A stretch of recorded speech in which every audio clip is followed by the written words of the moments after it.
Good evening, Seth. You're back. I'm back, and it looks like you turned into Bill Monroe over my vacation. Yeah, well, I've been trying for a long time, and no, but the truth or the matter of the fact of the matter is that I cannot seem to activate the camera tonight. Well, sometimes you get those technical difficulties when you're dealing with bluegrass music. Yeah, yeah, it could be anything really, Yeah, like a B string that you can't get in tune, or I always said there'll be no B strings in heaven. there'll be no B strings tonight. Hmm.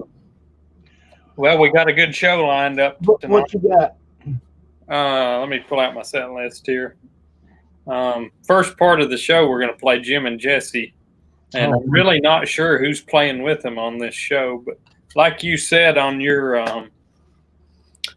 post, that this is an all gospel set from both Jim and Jesse and Ralph Stanley, that's right. and looks like they got some good songs on here. They're going to do "This World's Not My Home," Hmm. "The Lonesome Road," a lot of the gospel songs they recorded at some point in time, and Yeah, they did it. They did that gospel album. yeah, boy, they could really sing and play gospel music. They were probably the best at it, in my opinion, out of all the bluegrass acts. Yeah, hard to beat. Yeah, but they're first up, and we'll play some of their set, and then after that, we got Ralph Stanley, and it should be the same lineup for Ralph as the last show we played, where James Price joined us, and should be Curly Ray Klein and Roy Lee Centers, and I can't remember who else, but had several other good Yeah, members in that lineup. I think maybe Ron Thomason was playing mandolin. that's true. I remember that now. But Curly Ray, it was just amazing how good he was here in 1970. I mean, it's like Like the pinnacle of his fiddle playing. yeah, it's like the intensity and the urgency. Like Scotty Stoneman, somebody like that. It was so intense. Yeah. So, well, we got Peg here. Hey, Peg. Uh, so anyway, why don't we just do this? Just play a few numbers and then Okay. Let me reposition my computer so folks can see the reel as the tape's running across the head. yeah, I mean that's just a throwback to the old days, right? That visual, it's Yeah. powerful. I like the visual too myself. It Yeah. makes it Look more how real. funny yellow flowers you got there in the back. Is it? Yeah, those I picked those out of the garden this week. They're they're from a garden called, I believe, TJ Maxx. Yeah. They're paper flowers. Or maybe the next door fabric store. Yeah, somewhere that does not have real flowers. Yeah. Oh, they look really fresh. Yeah. Every week, they look just the same. All right, let me position this computer. Yes, sir. Yes, sir. You got anything going on right now that you need to tell the folks about, Young? Well, I've been communicating with Richard Green, and I just received a text from him, or an email rather, and he's definitely going to be on an episode. Wonderful. Yeah. And we'll pick out a good Bill Monroe episode. Yeah. He's And on. then we're gonna do. I'm gonna get Michael Cleveland on here too. Wonderful. I know he joined you while I was on vacation. Yeah, Richard said that Mike is the best fiddle player alive. I think he's right. I wouldn't argue against that. That's for sure. He can play Kenny Baker. He can play Benny Martin. He can play Stoneman. If it's been played, he can play it. Yeah, I always say he knows every fiddle break that's ever been recorded. Yeah, and then some. Mm-hmm. Not too. Then he's got his own style. I mean, he can do it all, Yeah, one of the best things I ever heard was we were playing at IBMA one time, and he got up to play with. We were playing with Bobby Hicks, and him and Bobby twin fiddled 3 songs, and Wow. that was one of the best things I ever heard in my life. I've got the video somewhere; it's about 10 minutes long, and they do classics like "Out in the Cold World" and Mm-hmm. 2 other good songs that features the twin fiddling, and Yeah. it was mighty powerful. Oh, I bet. I bet. It was stout as a garlic butter milkshake. Yeah.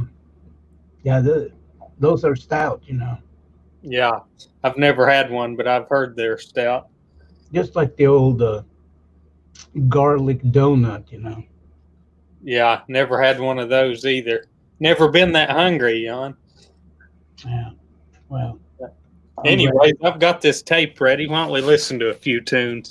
So why don't you tell the people one more time what we're doing? What we're doing? So this is a recording of the collection of tapes that I have from 1970 in Hugo, Oklahoma, at Bill Grant's International Bluegrass Festival. And this first set is Jim and Jesse and the Virginia Boys, and it's an all-gospel set. This must be on a Sunday because all the bands listed are doing gospel songs. Yeah. Which is good with me. I like good bluegrass gospel music. Yeah. Yep. Let's see here if I can stream this. All right, are you ready to go, Jan? Yes, sir. I'm ready. As I ever get.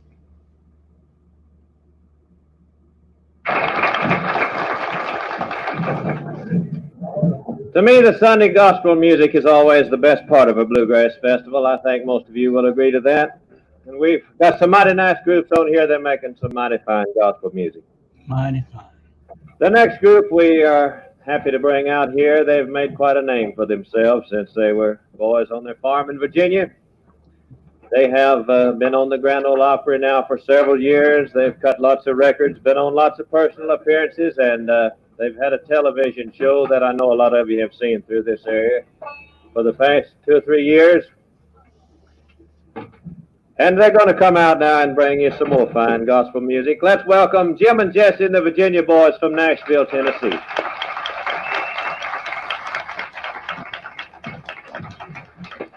Thank you very much. It's good to be with you folks here this morning. We hope you like a few things we brought along and with some gospel numbers. Here's what we'd like to do that we have in one of our albums on Epic Records.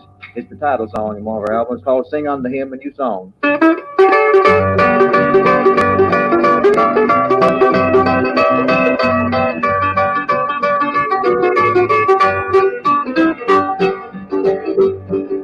Sing unto him, sing unto him, sing unto him a new song.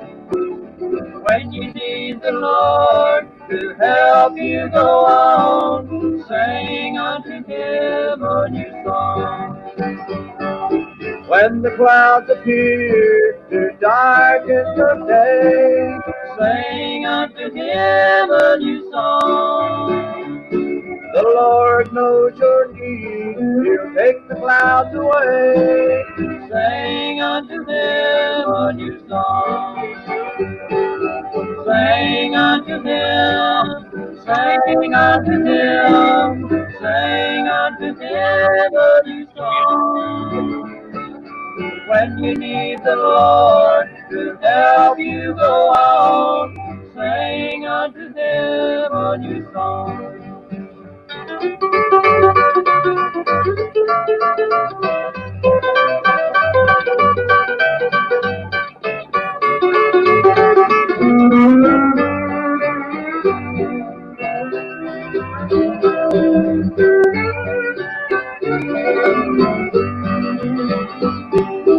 Sing unto him, sing unto him, sing unto him a new song. When you need the Lord to help you go on, sing unto him a new song.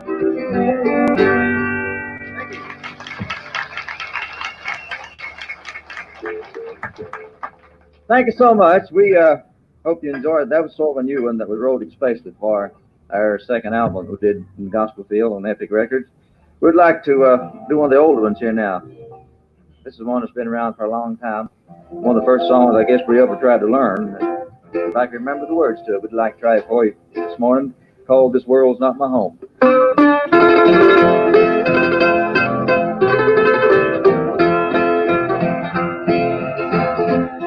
This world's not my home, I'm just passing through.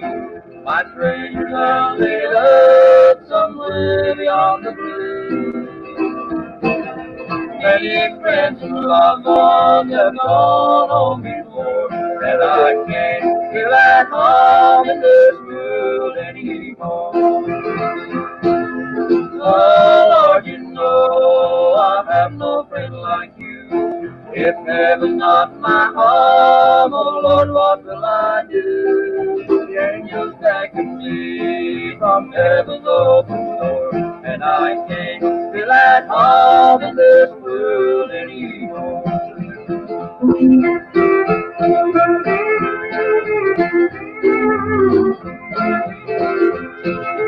Oh Lord, you know I have no friend like you.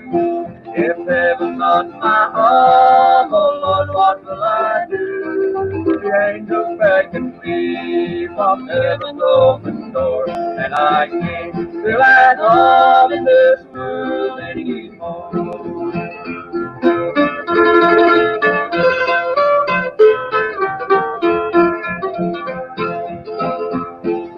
Over in glory land, there'll be no dying there. The saints all shouting victory and singing everywhere. I hear the voice of them that's gone on before, and I can't feel at home in this world anymore. Oh Lord, you know I have no friend like you. If heaven's not my home, oh Lord, what will I do? The angels beckon me from heaven's open door, and I can't feel at home in this world anymore.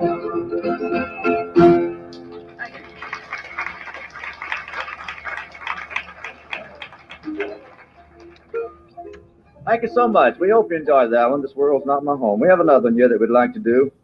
This is another song that was written by a boy who used to work with us quite often and play bass. And we've recorded it a couple of times because it's been very popular for us around the country. This is called I'll Wear the Banner.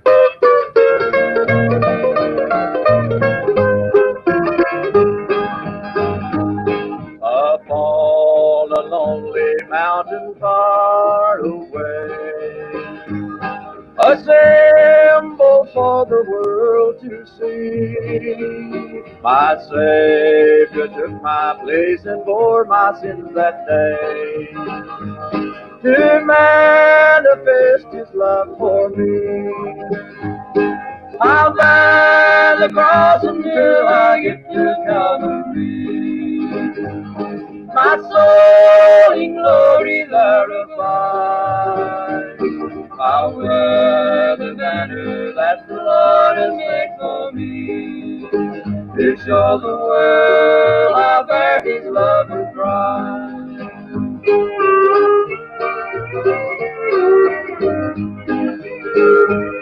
His life was given there to set me free from all the sorrow sin will bring.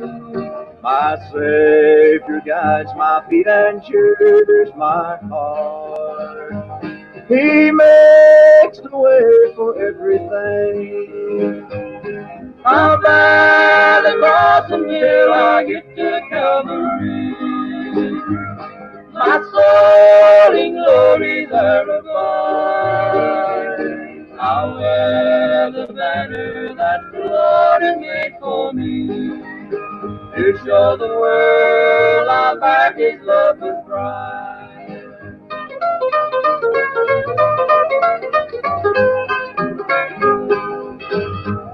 Someday He's coming back to claim His own.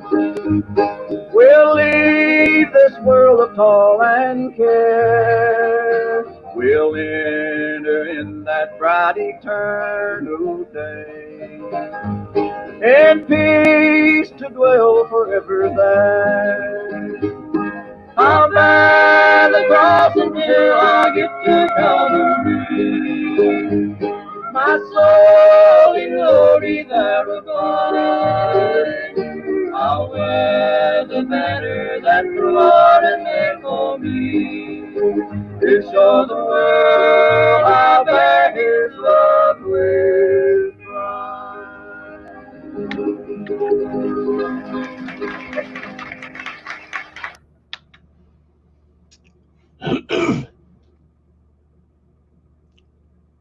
Well, Seth, Yes, sir. it's a mighty fine gospel music there. Yeah, and you know something interesting? They've got Doug Jernigan playing the steel guitar. Yeah, I had to really listen. Is that a dobro or is it a fiddle? I couldn't really tell what it was first. Well, that was tasteful. I mean, with the steel and everything, you know. Oh, for sure. I know he played some shows with him back then, and man, what a good steel player. He went on to play on the One of, oh, go ahead, please.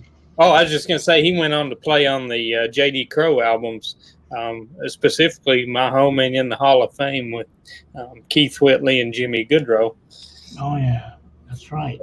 He, even though he's a country steel player, he's very good at playing bluegrass music. Oh, he can play anything. You know, he was sort of the go-to player. I mean, steel guitar, or one of the session. Yeah, if people didn't use Buddy Emmons, they usually used Doug Jernigan. Yeah. Mm-hmm. And he's still playing it, to my understanding. Yeah, it's pretty amazing. So, so who did we haven't heard any band introductions yet? No, I believe I've got another recording of this same show, and if it's the same year, same show, then a guy named Ronald Jackson is playing the banjo, and I believe he was from Texas. Oh, okay. I'm not sure. Carl Jackson normally played banjo with him, but for some reason he was gone this weekend, if I remember correctly. You know, this is in August. Maybe he had to go back to school or something. Very possible. That you know, because you know, when he was a teenager, so in those days. Yeah. He was probably born around 54 or something like that. 53 actually. I can't remember who was playing bass, but yeah. I do remember that little tidbit, if it's the same show, which I'm almost 100% sure it is, because Doug Jernigan was playing steel on the other show, and we'll have to play that show one night. Yeah. They feature Doug even more. Doug even does an instrumental version of Black Mountain. Well, it's an instrumental anyways, Black Mountain Rag. Yeah. And he plays it on the steel, and boy, it's really good. Yeah. Yeah. So, what about I have been sort of busy trying to find out some technical information here, so I haven't listened that carefully, to be honest with you. I'm trying to get something here for you, actually, but anyway, is there a fiddle player here? I hadn't heard one yet, if there is. To be honest with you, I was doing one or two things while this was playing, and my phone was about to die. I had to plug it in, and so most of it I listened to, and what I did listen to, I didn't hear a fiddle. Yeah. Yeah. Well, they had quite a few good fiddle players over the years. For sure. And good banjo players, too. You know, I am going to ask Becky Johnson if she would like to be a guest on the Ralph Stanley portion of the show. You know Becky, don't you? I know the name. I don't know if I've ever met Becky. Well, the two of you just need to know each other. This is just she is all about the old numbers and and the she's got a lot of stories. Well, that's wonderful. Yeah, see if she'll come on for the. I'm gonna send her one of the messages here. All right. While you're working on that, I'm going to play some more of this music. I'm gonna listen to it, I promise. This is really beautiful. Here we go.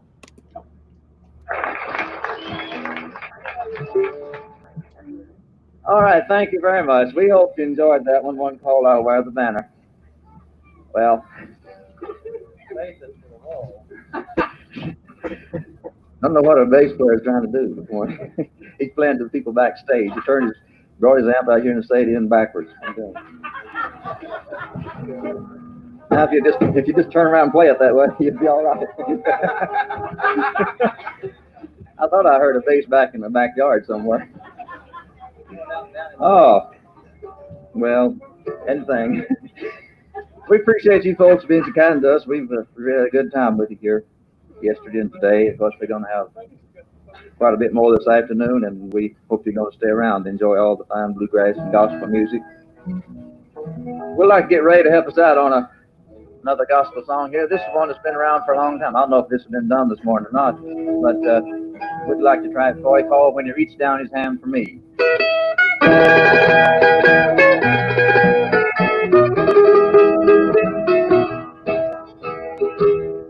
When the Savior reached down for me, when He reached down His hand for me,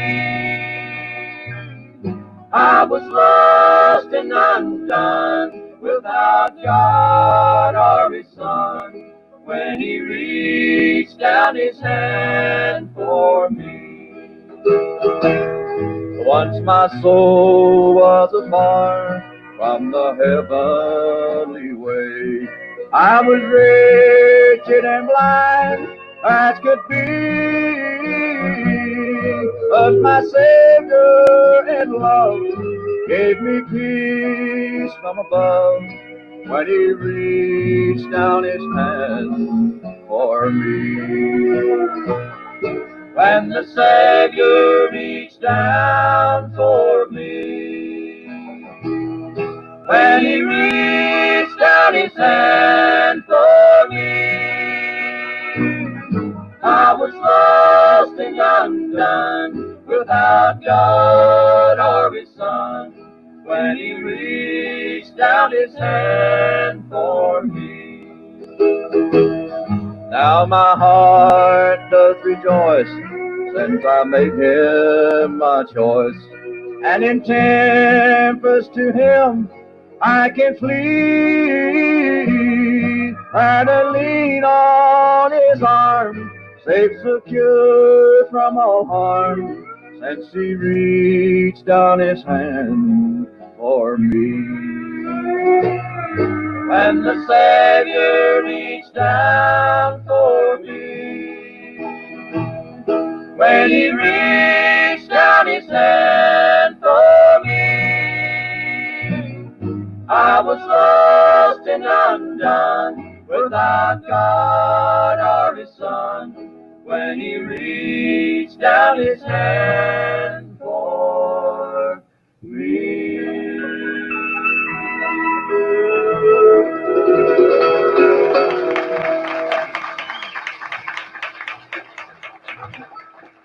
Thank you so much. We'd like to get our bass player now to sing. He does some solo songs on all of our shows everywhere, and we're going to get him to do a gospel song for us this morning. So we'd like you folks to give a hand to our Alabama bass player boy, Ray Kirkland. Let's make him welcome.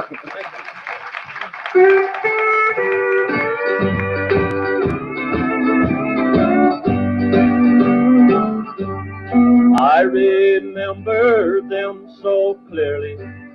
Mom and Dad, they loved them dearly. Brush arbors by the side of the road, where I learned about salvation from the book of Revelation, in an arbor by the side of the road. Oh, brush arbors by the side of the road, where a sinner can lay down his heavy load. There was preaching, praying, singing, till the countryside was ringing, in an arbor by the side of the road.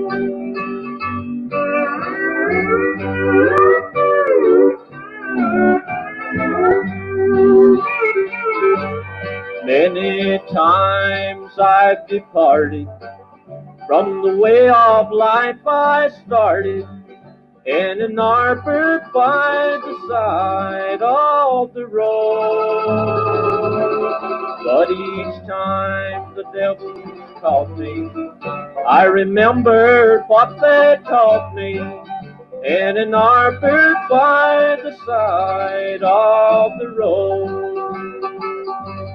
Oh, brush arbors by the side of the road,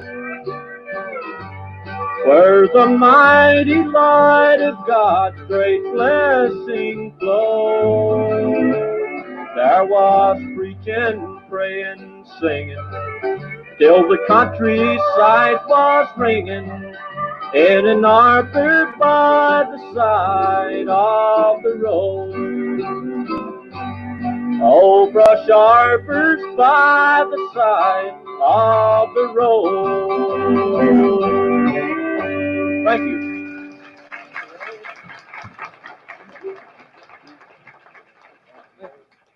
All right, thank you so much. We hope you enjoyed that one. A good job with Ray Kirkland there. And right now we're going to get ready to come back around. This next song is one that we recorded in an album which we call it the Old Country Church. We have quite a few of the older songs in this. I guess the first time we heard this song, Carl Story used to sing it around Knoxville, Tennessee. We used to work together down there a lot, and it was pretty hard to sing. Carl used to sing the low part and high part too, and does a great job. But we're going to try it the way we record it, and I'm going to try to do two parts myself. Maybe I don't mess it up too bad. At the same time? Yeah, at the same time. You watch this. I want to see it. It's one called It's a Lonesome Road.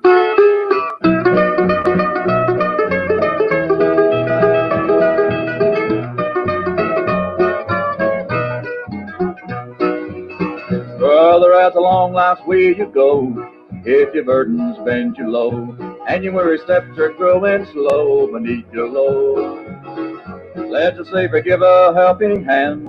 All you need he'll understand as you travel down this lonesome, long, lonesome road. It's a lonesome road, world of dreams.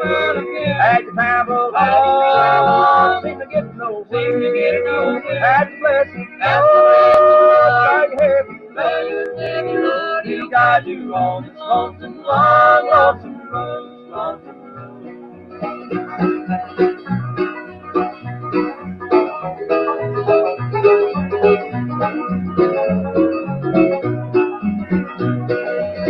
when your dearest friends have turned you down, and the whole world seems to frown, when old Satan tries to steal your crown with his gold, trust in Jesus and I'm sure you'll find him a leader true and kind. He'll guide you on this lonesome, long, lonesome road. It's a lonesome, lonesome world of dreams.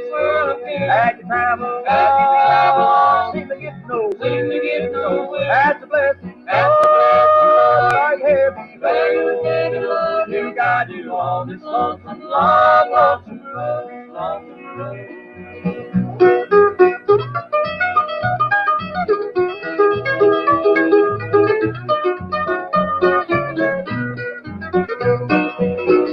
Better get your knees on dusty ground and your soul for heaven bound. Then the glory light will shine around your abode.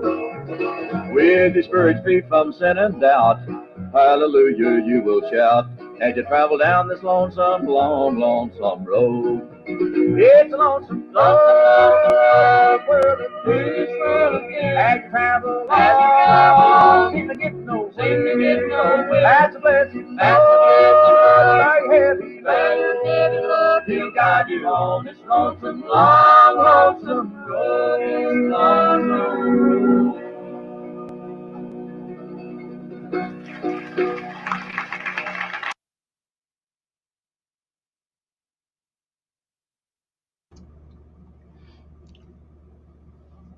That's a mighty smooth singing there.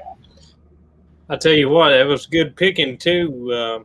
Yeah. If it is who I think it is, Ronald Jackson, that was some good banjo playing on that last song. You know, we got a note here from Doug Hutchins, and you know he's been around the bluegrass forever, and he says Ray Kirkland was playing bass, and Joe Green would have been playing bass. Probably Al Osteen on the banjo. Okay. Al Osteen was Butch Robbins' brother-in-law. I didn't know that. Yeah. I know he taught a lot of banjo players, and one of my really good friends that unfortunately passed away, Jim Rollins, I believe he took. Oh yeah. Al Osteen. I knew Jim too. I met him as early as 1986. But Wow. Jim passed away a few years ago in the car accident. You know, Jim, Great guy. when he died in that car accident, Jim was playing a show in Cashiers, North Carolina, which is just west of me about an hour. And that was a show that I normally played banjo on, but it just so happened that Jim played that night. And driving home, a drunk driver hit him about 100 miles an hour.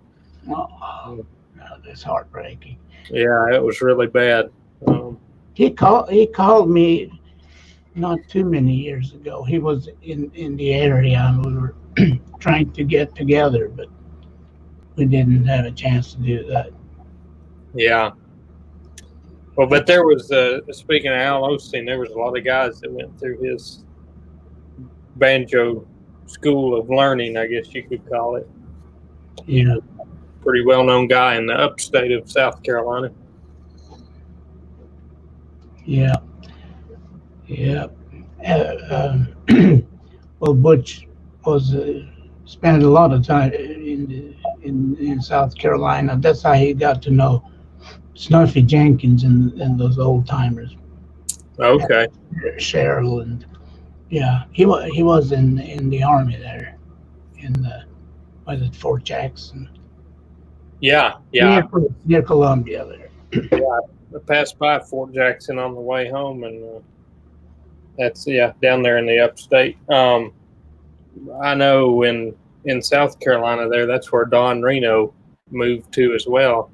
When he was 13 years old, he grew up here in western North Carolina, not too far from where I live. But whereabouts? He grew up in a little community called Thickety in Clyde in Haywood County. Mm-hmm. Okay. About 30 minutes outside of Asheville, and the community's still there. My grandpa actually used to pastor a church in the same community in Thickety. Really? Of all things. And to my understanding, Don's sister lived there her whole life, and she that's where she was living when she died just a few years ago. But I never knew Don's sister. No. Red Smiley had a connection, but now I'm getting to way off topic here. So we went from Jim and Jesse to Reno and Smiley. Yeah, and then I started, Red had an Asheville connection too, That's right. And he's buried in Bryson City, North Carolina, where most of his family are from. Oh, okay. And his, if anybody out there is listening, or you too, Jan, if you're ever going through Bryson City, you should stop and see his headstone there. It's really nice. They've got a picture of Red, and it's a big guitar. It's a copy of his D45 or whatever that was he played. And it's all right there. It's pretty neat to see if you're ever passing through Bryson City. Yeah. Well, that's I wish I had time, more time to travel and going up there in the part of the state. It's beautiful, you know. I love it, and there's still so much that I've not seen. There is so much to Western North Carolina, and Yeah. I've probably only seen half of it, if that. Yeah. Well, that's where I ended up for quite a long time. You know, Yeah, just coming from the starvation as far as bluegrass goes in Sweden, you know, and then I hooked up with just the right people. So, you know, with the if anybody will take care of a starving Swede, it's people from Buncombe and Madison yeah, County. yeah, I tell you that I would be like, it would be maybe a week or two when I met Milton Harkey, and then, you know, Milton was doing the Doyle Lawson and Quicksilver Festival at Denton at the time. So, you know, it's weird things happened. You know, I was staying with Milton, and there'd be like uh, somebody calling and say, "Hello, this is Clyde Moody," or some, you know, some, Bill Harrell called, and Oh my gosh. so going from you know being so far away from the bluegrass to being all of a sudden totally into it, you know, that was a pretty unreal experience, to tell you the truth, you know. Yeah. Wow. Well, we've got about, let's see, 4 more songs on this set. You want to go ahead and listen to those, and then we'll move Yeah, on to yeah, Stanley yeah. here shortly. We're gonna try to get hooked up with a guest or two here. All right, sounds good. Well, here we go with some more music. Okay.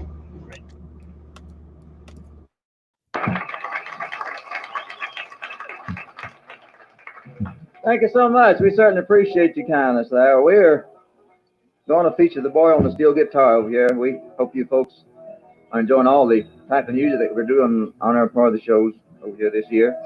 This boy does a great job on different numbers on the steel, and we're real proud to have him as a member of our group.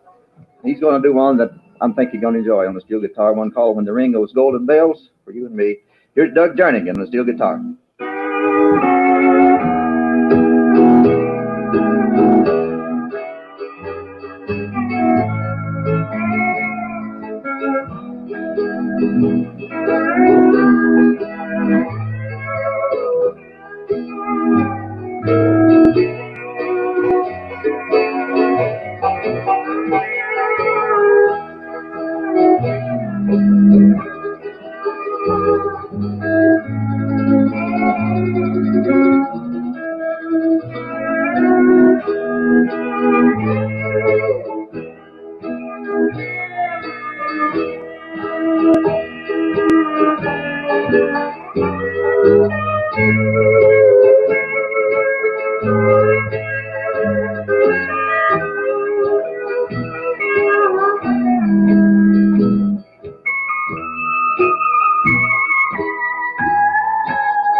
You're in the show.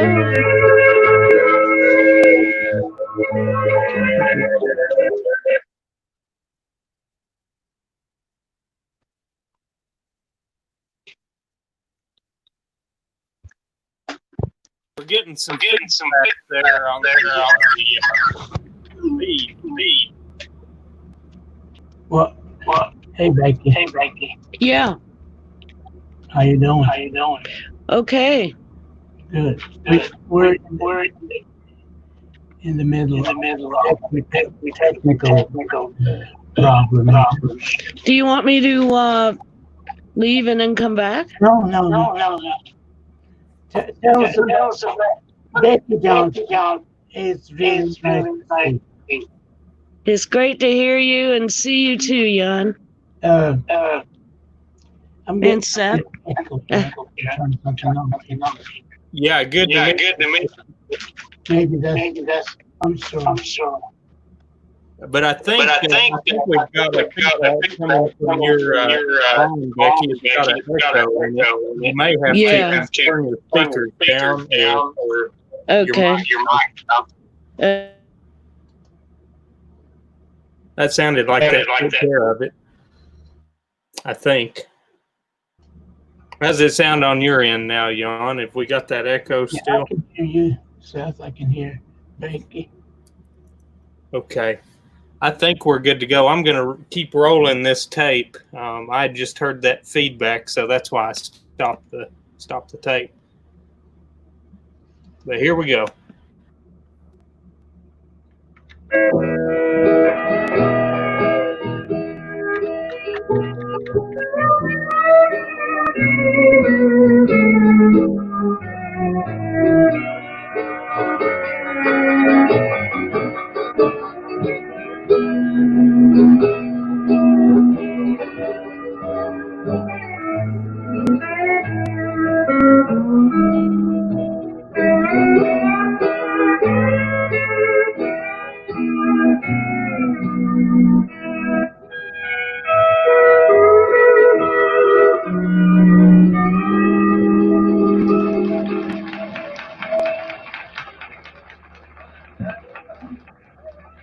Thank you very much, Doug Jernigan there, and a great job with steel guitar. We're going to Jim come back around. Here's another song that we have in our Old Country Church album. We'd like to mention too that we do have some of our albums that you folks would like to get into them today.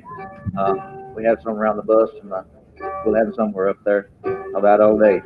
This is one that's been around for a long time. We enjoy it very much. We hope you like one called "Where the Roses Never Fade."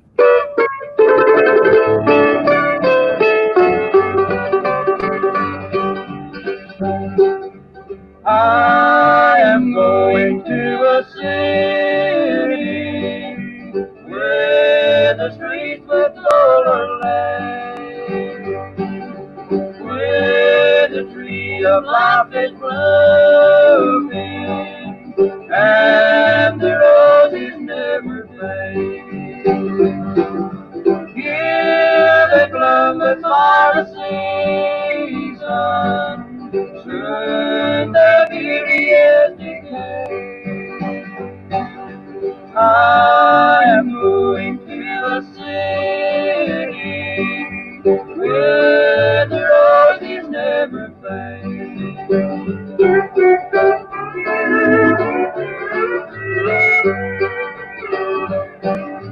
Love must gone to be with Jesus in the robes of white array.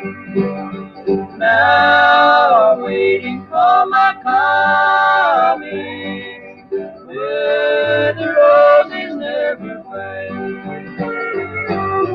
Here they bloom for a season, soon their beauty is decayed. I am going to a city where the roses never fade.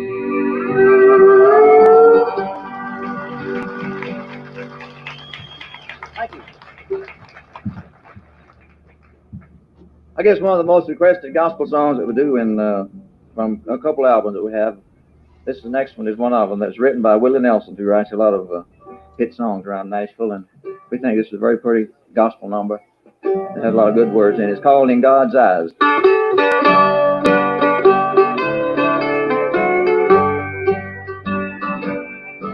Never think evil thoughts of anyone. It's just as wrong to think as to say.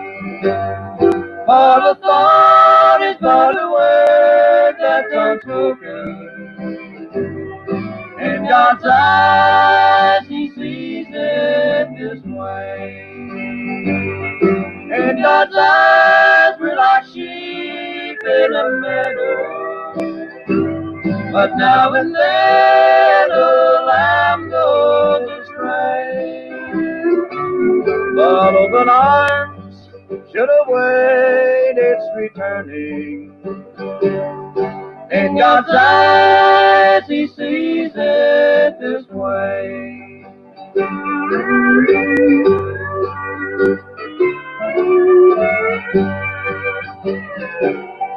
Lend a hand, if you can, to a stranger. Never worry if he can't repay. But in time you'll be repaid tenderly. In God's eyes, He sees it this way. In God's eyes, we're like sheep in a meadow. But now and then a lamb goes astray. But open arms should await its returning. In God's eyes, He sees it this way.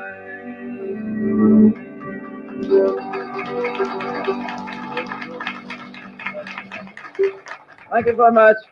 You folks have been very kind to us so far, and we certainly appreciate it. We're going to sort of close out with the number that we did yesterday afternoon. We sing this in quite a bit around the country, and we hope you enjoyed a little bit. One called The River of Jordan.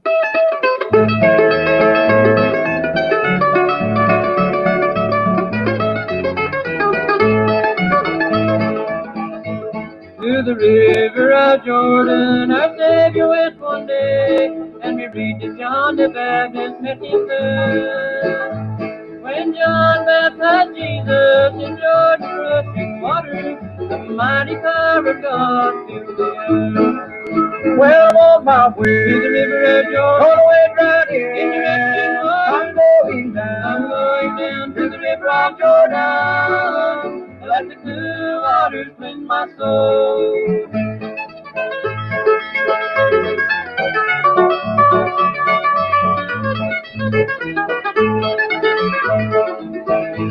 When Naaman was stricken with dreaded leprosy, and he sent for the man of God to pray. But Elijah said to Naaman, go dip yourself in Jordan, and let the cool water wash your spots away. So he went right down to the river of Jordan, and he went right in the rushing water. He dipped himself in the river of Jordan, and the cool waters made him whole.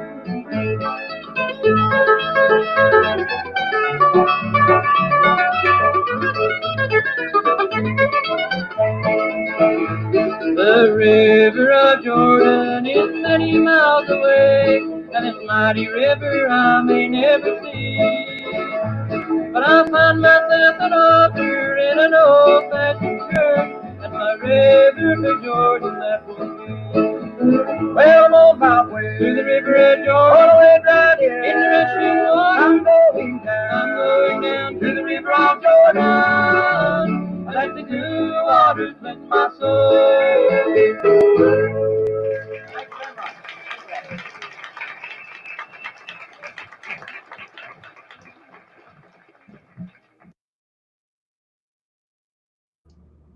Well, I guess that's the end of that program. Yeah. So that was Jim and Jesse, and man, what a good instrumental from Doug Jernigan when they ring those golden bells. Man, that was some good steel guitar playing. Yes, indeed. I'm gonna introduce Becky here. Becky, you got your microphone muted, I believe. Okay, how's that? Yeah, I can hear you clearly now. Okay. Hey, And it Jan. sounds good. Hey, No Seth. echo now. Hey, Becky, sounds good now. Good. So, Seth, Okay, good. I got the right earphones in. so it's really good to see you, Becky. It's wonderful to see you, Jan. Sure is. We we've been friends for a long time. I can't I don't even remember when I first met you, but it's got to be 30 years or something. I would say at least 30 years. It feels like a lifetime in a good way. Yeah, in I a feel good like way. I've. I Yeah, mean, our birthdays are a day apart, and our surnames are very similar. yeah, yeah. We we've had a lot of good bluegrass experiences together over the years. Yes, sir. We've had some powerful times right there. Yeah, Sure have.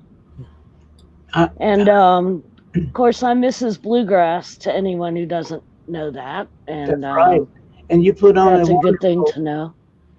music show, a Western, or do you still have your bluegrass show? I'm sorry if I. Yes, yes. In these crazy COVID days, Yeah, what I'm doing these days is doing archives of my bluegrass show that airs every Wednesday afternoon from 2 to 4 on WCOMFM.org. It's called the Bluegrass Breakdown. yeah, and it's a And I also host I'm sorry. And then the other show is called Panhandle Country. yeah, Pan. And that's on WHUP. And that's on Whip Radio 1047 FM. And that's every Tuesday, 11 to 1, 11 in the morning. Located at the WHUPFM.org. yeah, right there at the heart of Carborough, North Carolina. All right. Yes, yeah, my bluegrass show is, and my country and western show is out of the Whip radio station in Hillsboro. Okay, so Kind we, of a newcomer. 4 why don't years ago. yeah, if you have some kind of link or you, that you could maybe post on my Facebook or something to give you a little promotion. Sure, I'll do that. And Sure, thanks. Becky, you have Yeah. you were around Ralph Stanley a good bit. Yes, I was. Yes, sir. Right up until the end, I saw him at the Liberty Showcase Theater 5 years ago now, and they had their grand opening, and Dr. Ralph was there with the band. Yeah, And, of course, he was gone a year later, yeah, but did see him that last time. yeah. Well, And he some of the most heartfelt singing anywhere is Ralph with his brother Carter. You know that that well, it's the that's truth. Yeah. powerful. And later on with Sparks and Keith Whitley and all the singers, lead singers he's had, Ralph. That. Yeah. Skaggs. Yeah, no, he's he knew what he wanted, and that's the kind of sound that he captured. And I felt really honored to know him. I used to live in eastern Kentucky, southeastern Kentucky, for almost 5 years, and lived about an hour and a half south of Dr. Ralph and Miss Jimmy, and I would regularly go up there, Jan, and hang out in their kitchen or in their living room, which was a really interesting experience. It was really cool. And they'd always were very polite, and what would you like to drink? And I said, well, maybe water. Well, we ain't got water, but how about Coca-Cola? Well, I said, okay, that's fine. And they'd open up a refrigerator that was filled top to bottom with nothing but Coca-Cola in the garage. That's high living right there, buddy.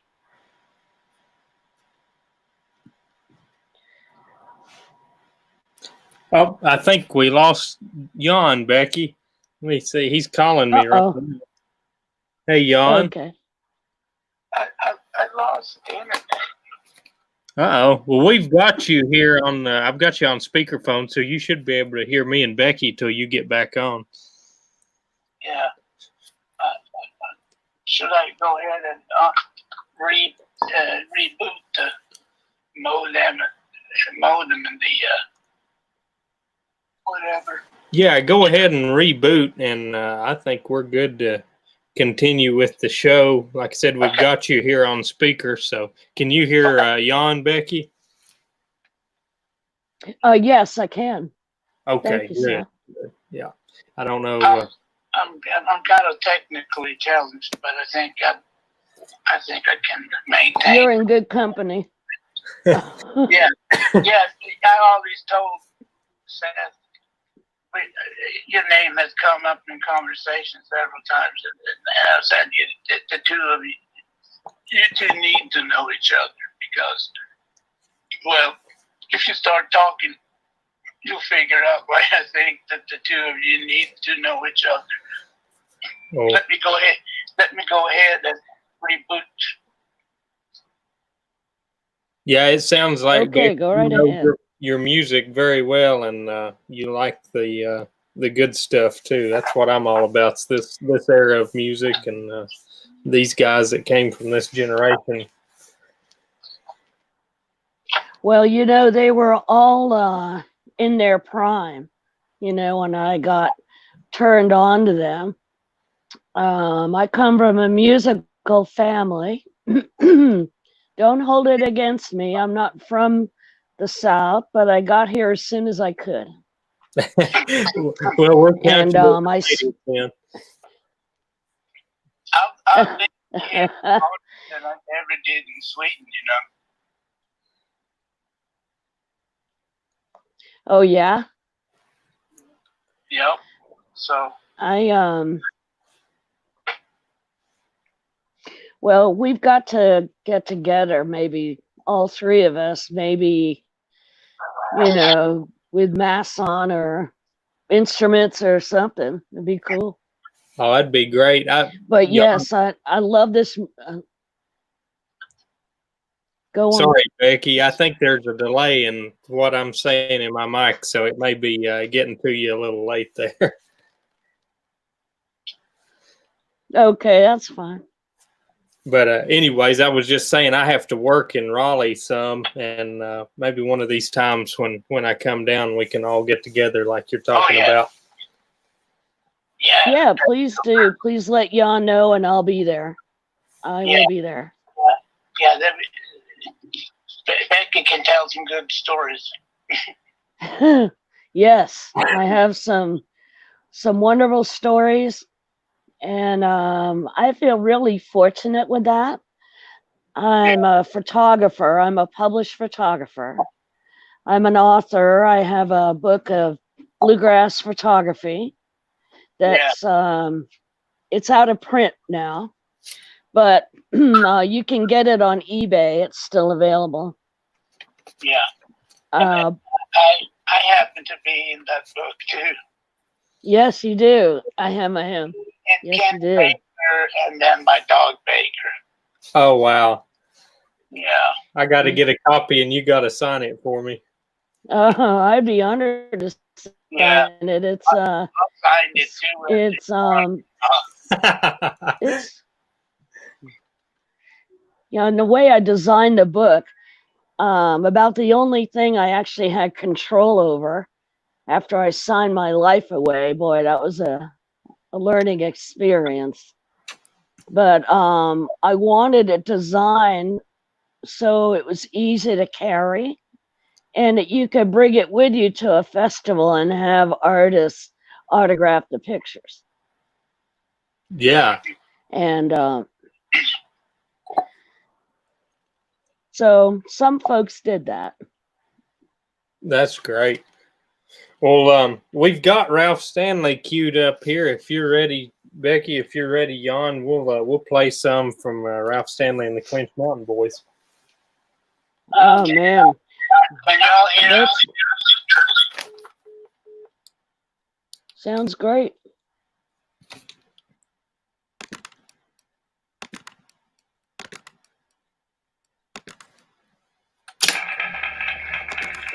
Hey, can y'all hear me? The Going Yes. Brothers, West Prestonsburg, Kentucky. They always have some good hymns for us. Wow. We hope you all are comfortable. It seems to be a little bit warmer maybe than it was yesterday, but we've got plenty of shade, and so we hope you'll make yourself comfortable, and we're going to go right on with the music. The next group to come out here today, a great part of their popularity and a great part of their recognition has come from the old-time hymns that they have sung throughout the years. You will remember the Stanley brothers from years back. They recorded, and Carter Stanley wrote many a fine gospel song and other type songs in bluegrass and old-time music. Of course, he's gone. The remaining brother is left, the banjo picker of the pair. He has a mighty fine band and is booked on the show here with us today. We're proud to have, from McClure, Virginia, Ralph Stanley with the Clinch Mountain Boys. Let's make him welcome. Woo-hoo.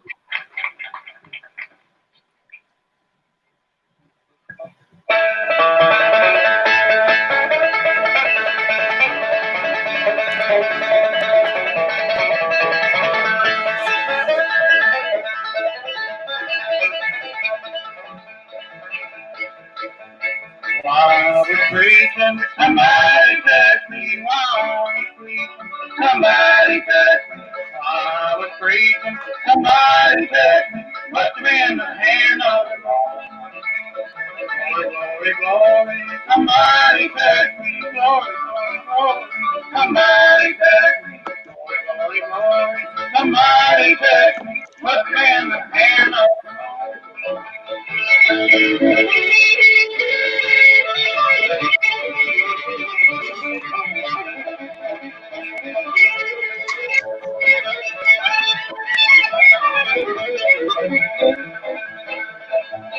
While I was singing, somebody touched me. While I was singing, somebody touched me. While I was singing, somebody touched me. Must have been the hand of the Lord.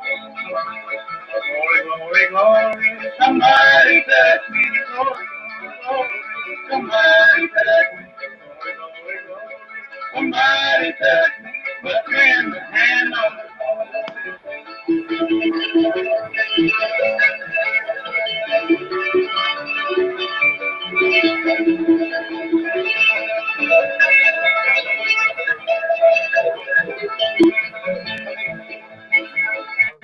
Well, it was on a Sunday, somebody touched me. It was on a Sunday, somebody touched me. It was on a Sunday, somebody touched me. Must have been the hand of the Lord. Glory, glory, glory. Somebody touched me. Glory, glory, glory. Somebody touched me. Glory, glory, glory. Somebody touched me. Must have been the hand of the Lord.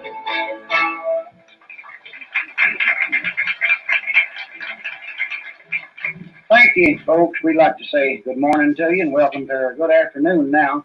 Welcome to our portion of the hymn show. It's real good to be here, and we're going to sing some of the old timers. We've had a few requests, and we're going to do our best to to sing every one of them that has been requested.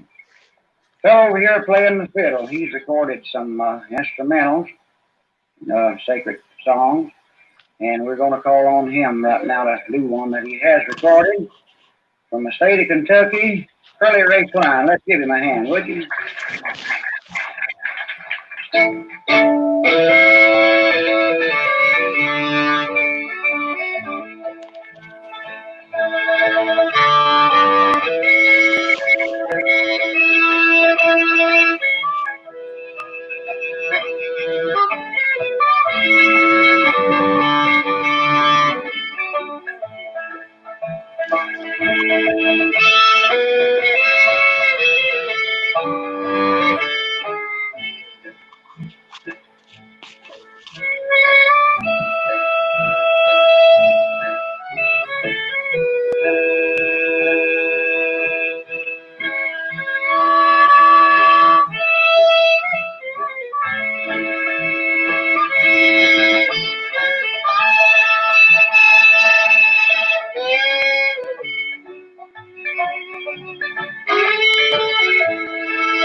That was fine, Curly, and the sweet by and by. That really sounds good this morning. Back here with the mandolin, he was born and raised back in the state of Virginia. He makes his home in Ohio now when he's not traveling on the road. His name is Ron Thomason. And over here with his fiddle, he's another Virginia boy from around Norton, Virginia, Jack Cook. And Jack Cook. Kentucky, Woohoo! is Roy Lee. Let's give them all a hand, would you? We'd like to do another sacred song now. Jack Cook will join in with Roy Lee and myself called Shouting on the Hills of Glory. Amen.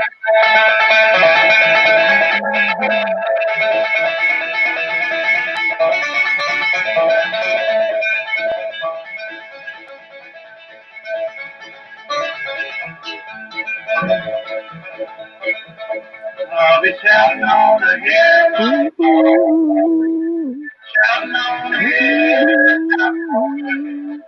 shouting on the hill, I'll be shouting on the hill.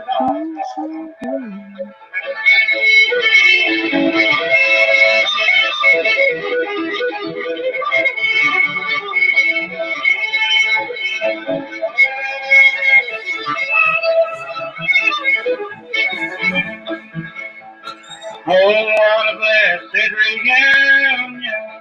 Oh, what a blessed reunion. When we're together over yonder, I'll be shouting on the hill. I'll be shouting on the hill. Shouting on the hill. I'll be shouting on the hill of glory.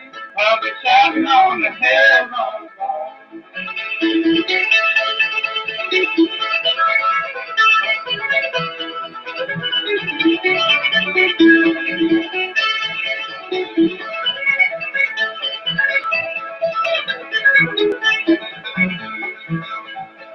No more sorrow in that city. No more sorrow in that city. It was too tired on me. I'll shouting on the hill, I'll be shouting on the hill, shouting on the hill, shouting on the hill, shouting on the hill.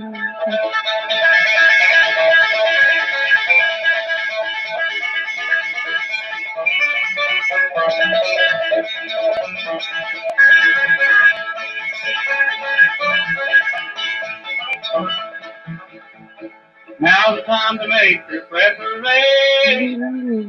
Now's the time to make your preparation. So stop and make your reservation. I'll be shouting on the hills of God. I'll be shouting on the hills of glory. Shouting on the hills, shouting on the hills. I'll be shouting on the hills of glory. I'll be shouting on the hills of glory.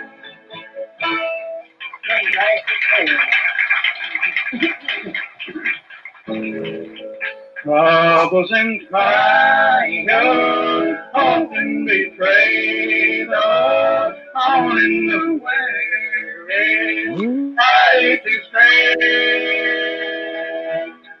But we shall walk beside the still waters with the good shepherd leading the way. Going up home to a living green pasture where we shall live and die evermore.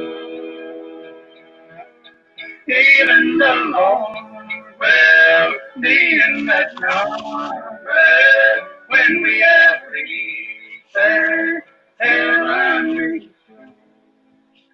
Those who have strayed were so found a master, he who once gave his life for me. Out on the mountain, still he is searching, bringing them in one here to keep. Going up home to living green pasture where we shall live and die evermore. Even the Lord will be in that number when we have reached that heavenly shore. We will not heed the voice of the stranger, for he would lead us on to despair. Following on with Jesus our Savior, we shall all reach that country so far. Going up home to live in green pasture where we shall live and die evermore.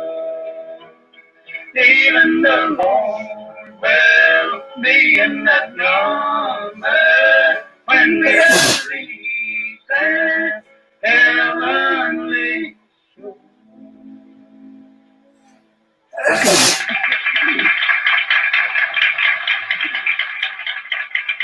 Thank you, folks. That's a song I call Going Up Home to Live in Green Pasture. That's one we recorded a couple of years ago. We hope you enjoyed it. We've had a lot of requests for the White Dove yesterday and some today, and we didn't get a chance to get it on our programs. This is one of the first songs that the Stanley brothers ever wrote and recorded about 1947, and we'll try it for you today, the White Dove.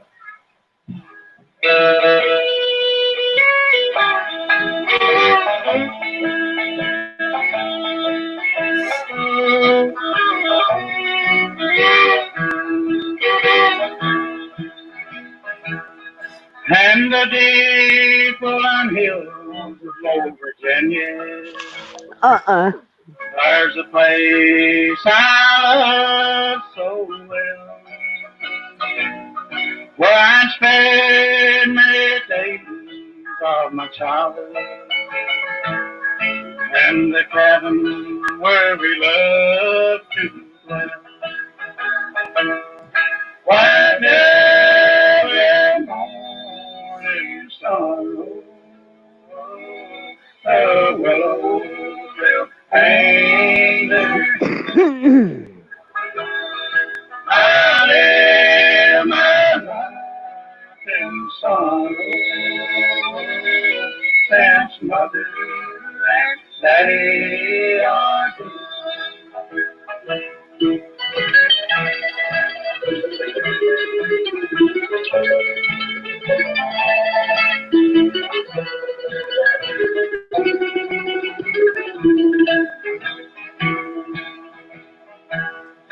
We were all so happy there together,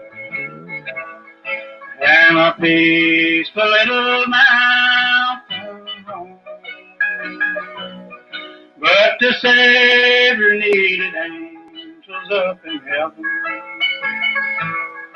How they sang around that great white throne. White every morning sorrow, the willows will hang their heads. Out in my life in sorrow, since mother and daddy are dead.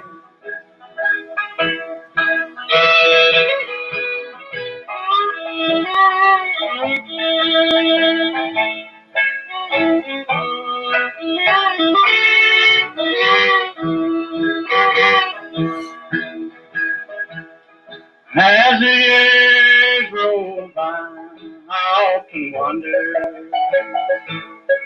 will we all be together someday? And each night as I wander through the graveyard, darkness finds me where I kneel to pray. White every morning sorrow, the willows will hang their heads. I live my life in sorrow,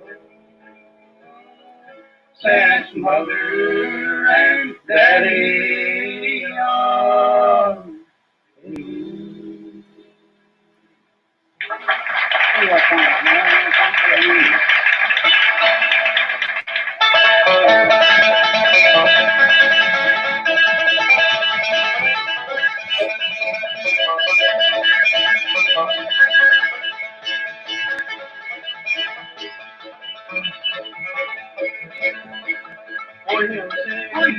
Henry said, tell me what kind of man Jesus is. Henry said, tell me what kind of man Jesus is. What kind of man? Tell me what kind of man Jesus is. What kind of man? What kind of man? Tell me what kind of man Jesus is.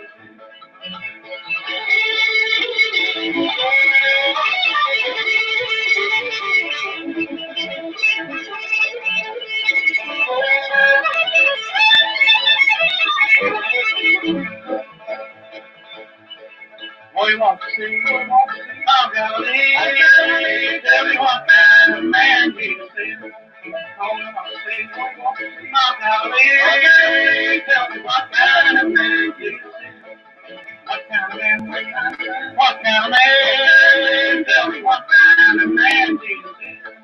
What kind of man? What kind of man? What kind of man? Tell me what kind of man Jesus is.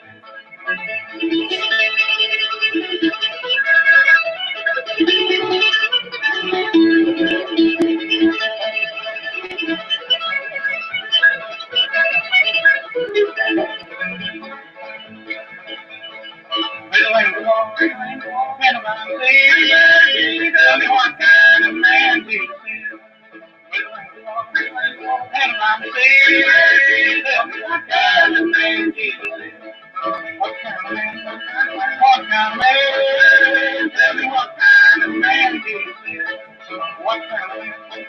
What kind of man? Tell me what kind of man Jesus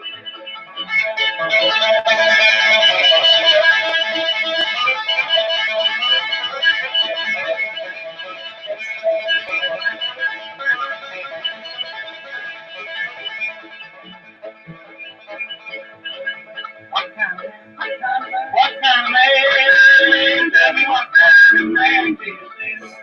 What kind of man? What kind of man? Tell me what kind of man Jesus is.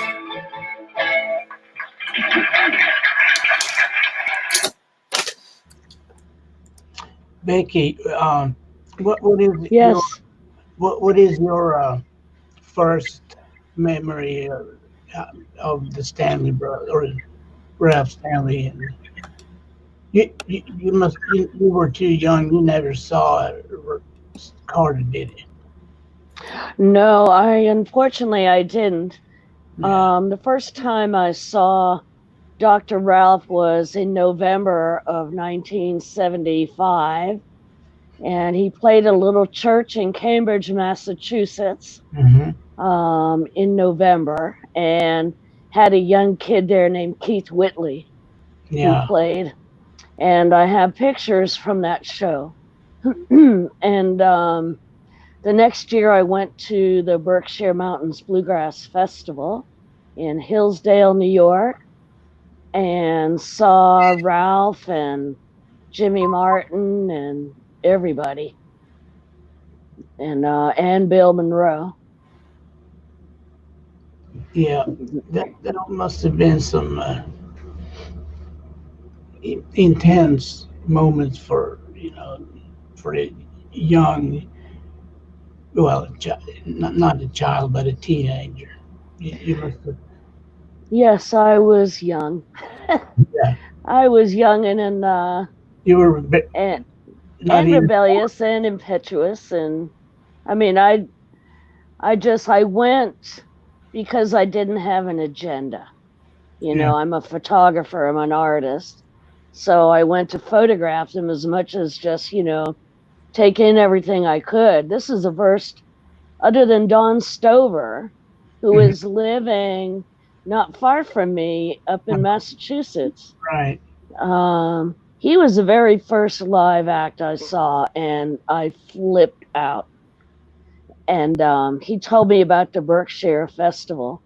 But Yeah. somehow I found out about this concert in Cambridge. I think my boyfriend at the time took me there. Mm. And it was amazing in the rawness. It was so raw. It was Mhm. so in your face. Mm-hmm. Yeah. And, and heartfelt, genuine. And I was really impressed by it and how friendly they were. Mm-hmm. After the show, they're up in Yankee Land, Yeah. and they were like fish out of water. Mm-hmm. So I tried to make them, feel at home, feel comfortable. Yeah. Try to give us Yankees a good name, if at all possible. Yeah. Dr. Ralph and I shared the same birthday. Uh-huh. So That's I cool. found out. Yeah, thank you. Yes. That's that was an amazing connection. Although he insisted I was the older woman. That's our Ralph. And after I got married in 1991, when Ralph would see me, he'd go, "Are you murdered or married?" And I don't know if you ever heard that with Dr. Ralph, but he would talk about that on stage, murdered or married. Yeah. Yeah. Yeah. And so I tell him I'd married, and I said, "How about you?" I'm married. Yeah. But I wanted to show you something that I grabbed here during the set Mm-hmm. that I used to have on the back of my car. that I had for years and years, and that truckers would honk and wave when they passed me. So I'm gonna try and put it up here. It may be backwards. I don't know, but it says Ralph Stanley for president. Oh, I love it. And this is probably vintage. I don't know, 1980, 81, maybe a little later. yeah, But Ralph Stanley for president. yeah. I tell you, And, if Ralph Stanley was running right now, I'd vote for him. You kidding me? Heck yeah. I would vote for him in a heartbeat. And so interestingly you would bring that up.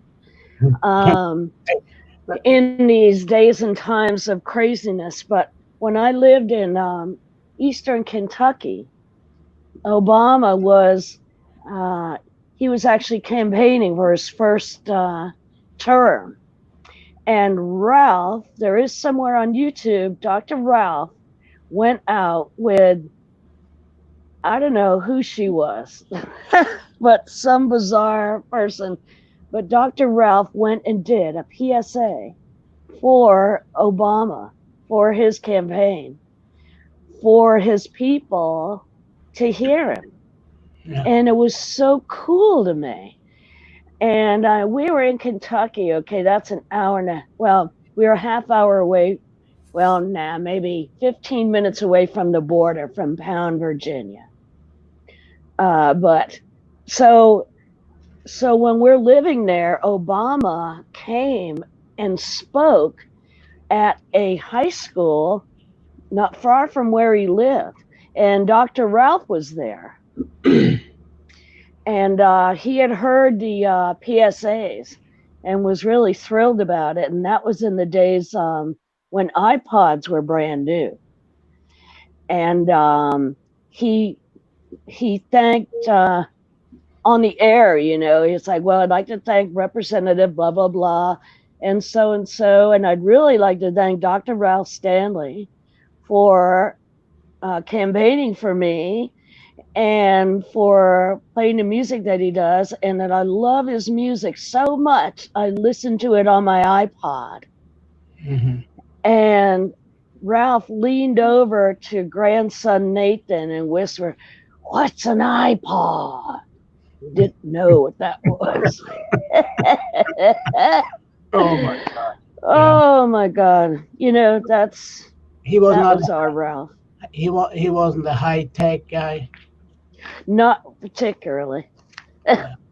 But he wasn't sure what that was, but he was pretty thrilled by it. But anyways, it was amazing to me, and Art and I saw this on TV, and so be that as it may, I think it was a wonderful thing. And what was really sad, that I'll say now, and I guess it was a precursor in a way to what's happening now, I was really amazed and honestly really disappointed by the response of many of Ralph's fans in supporting our first African-American president.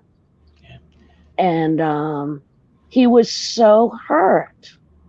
And that's what struck me more than anything. And I remember him talking to me, and Becky, why were they so mad at me? This is a really great person. This is really going to help us. And wow, it was, a precursor, I guess. But again, I think it's a memorable story. I'm glad I was part of it. So, did we have a band introduction yet? We didn't have that, Jan, but definitely Jack Cook, Curly Ray Klein. I think he introduced them individually a little bit as they played. Yes, he did. Yeah. But not a full introduction. But Jack Cook, Curly Ray, Roy Lee Centers, Ralph. No, actually, if I may be so respectful and to actually disagree with you, I believe it was Ron Thomason that was on that particular set. that Okay, he was I playing with. thought it was Ron Thomason and Roy Lee. Maybe it was. And if I it is, I could be- stand corrected. I could be wrong too, so maybe we'll find out in the next few songs. We'll find out. We'll take a bet right now, and when we meet in Raleigh, we can settle up. How about that? I'm not a betting man, so I usually lose. That's why I quit betting. I hear you. I'm actually pretty good at betting. I'm Okay. actually but I don't do much of it. So, but Bluegrass, I'll take my chances. No.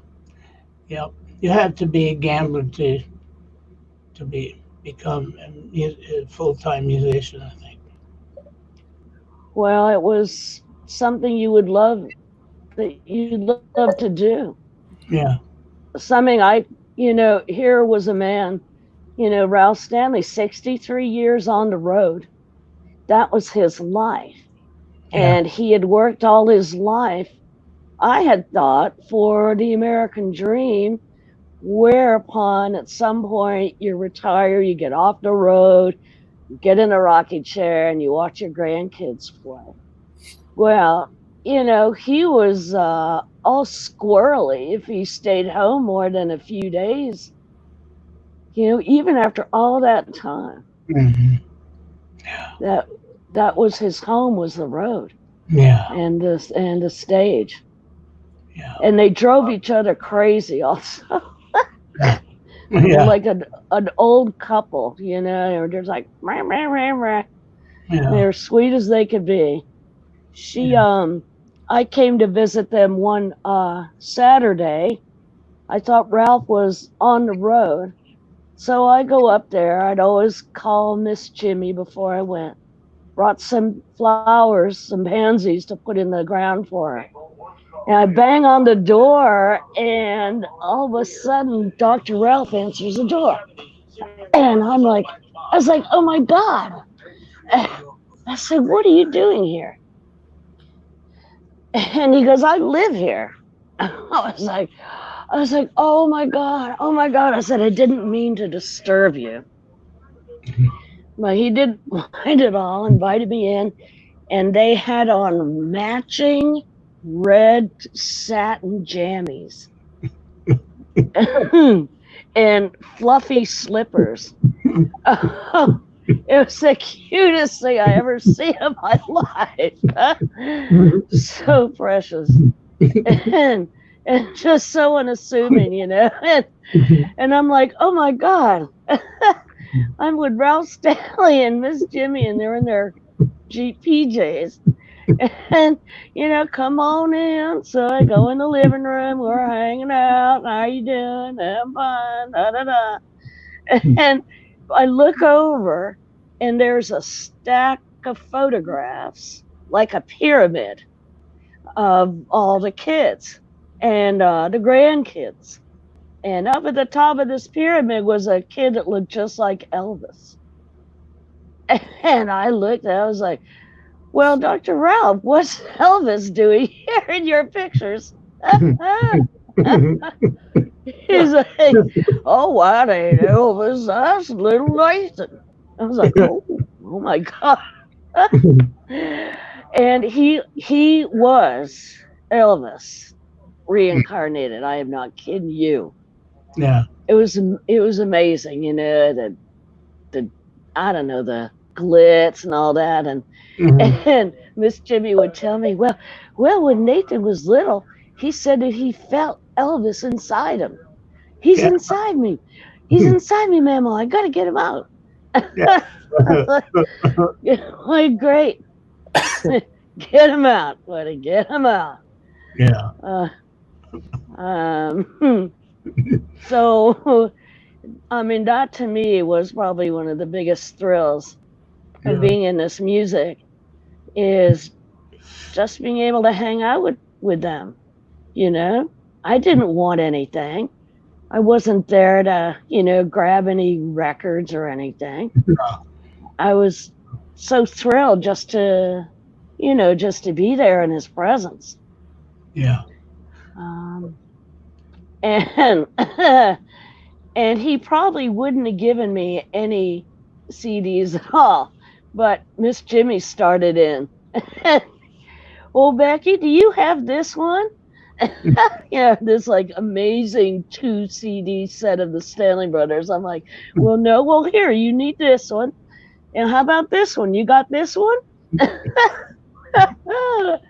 Oh my God, I left there with like 8 CDs and Yeah. I didn't pay a red cent Yeah. for any of them.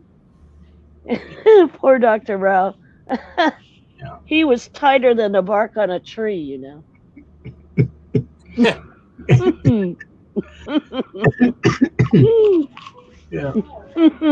He really was.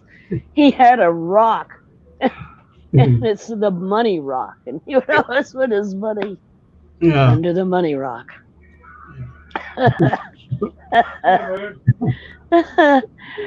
Oh man. Let's see. Do you remember when the Time Life series came out with the Stanley Brothers? The Essential Stanley Brothers. And it's a 4 CD. It's either 3 or 4 CD set. I've seen it, but I don't remember when it came out, but I have seen that. Yeah. I think it's out of print now, but boy, if you ever get a hold of it, I highly recommend it. Yeah. I think probably have heard all their recordings in some form, you know. Oh yeah. Unless that's some new stuff that's been previously unreleased or. Yeah. A lot of it was just I think there was some unusual stuff. And Gary Reed was involved with it somehow or others. I'm not sure what happened, but I was working at the Ralph Stanley Museum at the time it came out. And I think Art had done a review of the recording for Bluegrass Unlimited. And so we had it already. You know, we had actually been given to us in the mail. So I brought it up with me to the festival and brought it over for Ralph to sign. And he saw that and he grabbed it out of my hands, out of my both hands. He grabbed it. He goes, "Where'd you get this?" And I was like, he goes, "I don't have any. Where did you get this?" I said, "I got it from Gary Reed. He gave it to us." I was like, "Oh my God." You know, and he's kind of jumping into my stuff, you know? Yeah. And if you haven't figured it out, I'm a Yankee. I'm in the South, but I'm a Yankee, and I can get pretty direct if I need to, and sometimes I can't help it. But, you know, when anybody, you know, yells at me like he did, you know, it kind of triggered me, you know? Yeah. And I'm like, I said, how dare you? I said, don't talk to me like that. I said, it's not my fault. I just want you to come and sign it. That's all. Yeah. And everybody stopped what they were doing at the record table. You could hear a pen drop. And he stopped and he signed it and gave it back to me, and then he gave me the rest of his ice cream. Here, you want this? Rest of my ice cream.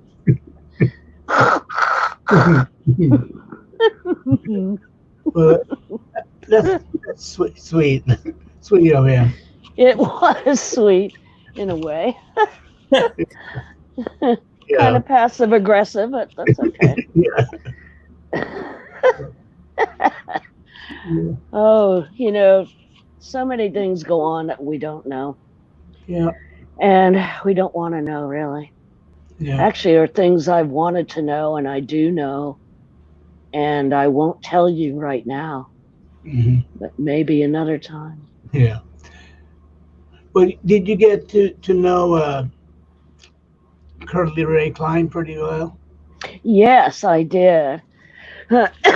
Excuse me. No, I got to know the band really well, and I was very fortunate to have been to inherited a 35 millimeter Pentax camera system when my uncle passed away when I was in Emerson College in Boston, and this is 1977.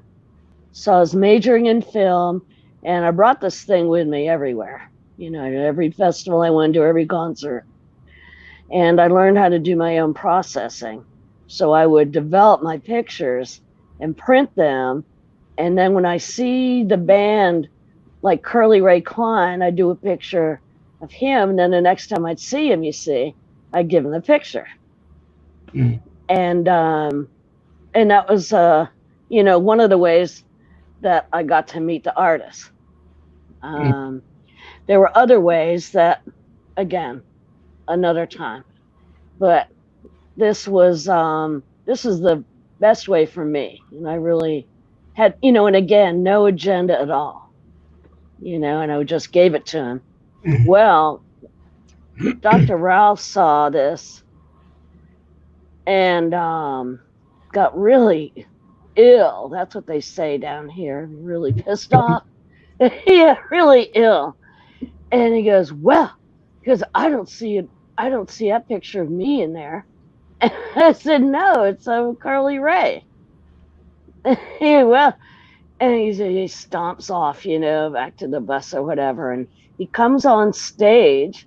This was at a festival in Connecticut, Preston, Connecticut. And I'm sitting there in the front row, minding my own business. I have my camera.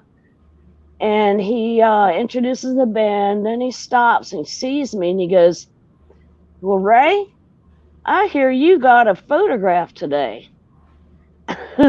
And I'm like, ruh-roh, uh-oh.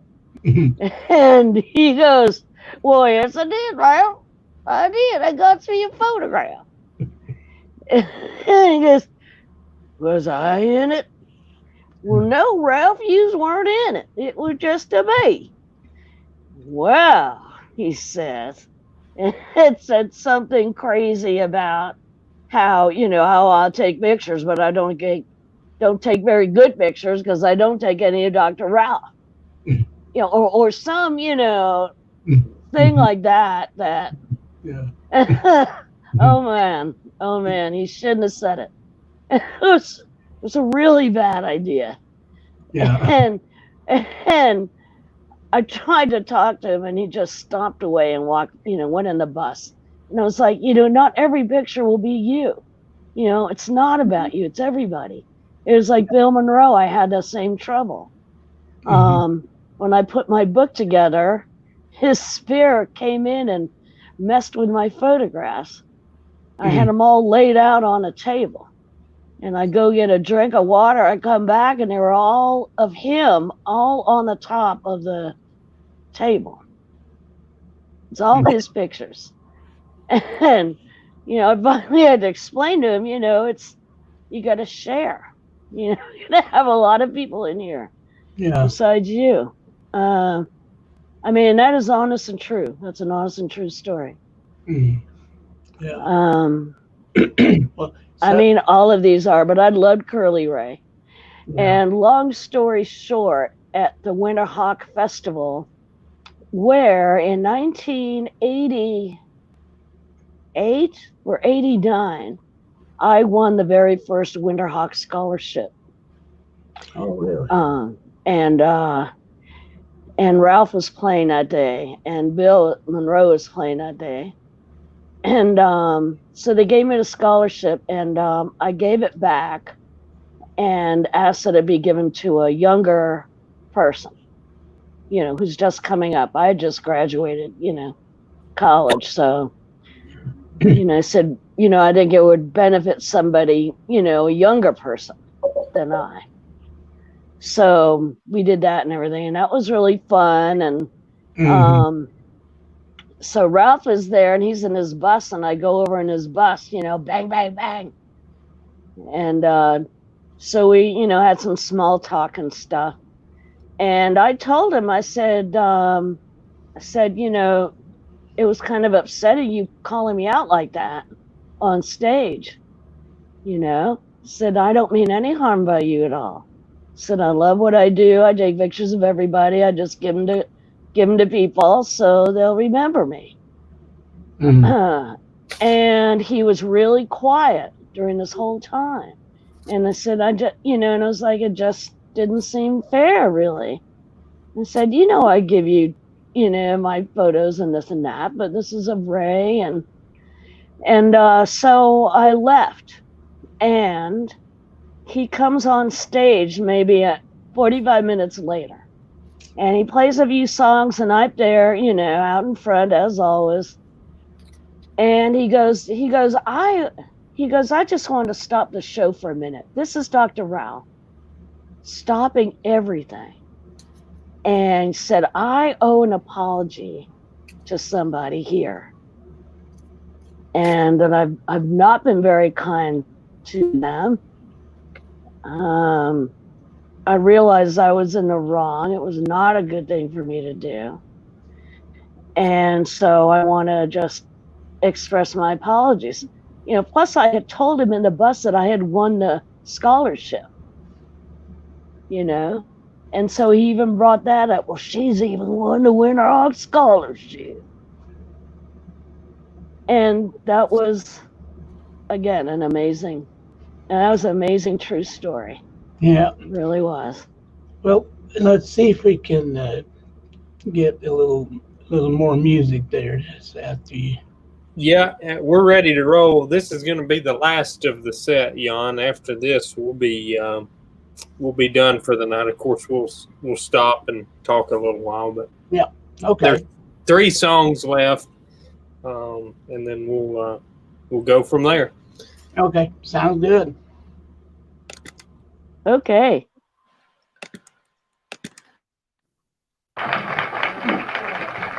Thank you, folks. That's one called What Kind of Man. We hope you enjoyed that. Going to call another fellow now on the stage. You saw and heard him here yesterday and last night. And he done a song and a recitation that he wrote. He's from back in the hills of Kentucky, Breathitt County, around Jackson. I believe he's ready now to come out and do his song again for you. Lee Allen, would you like to give him a hand?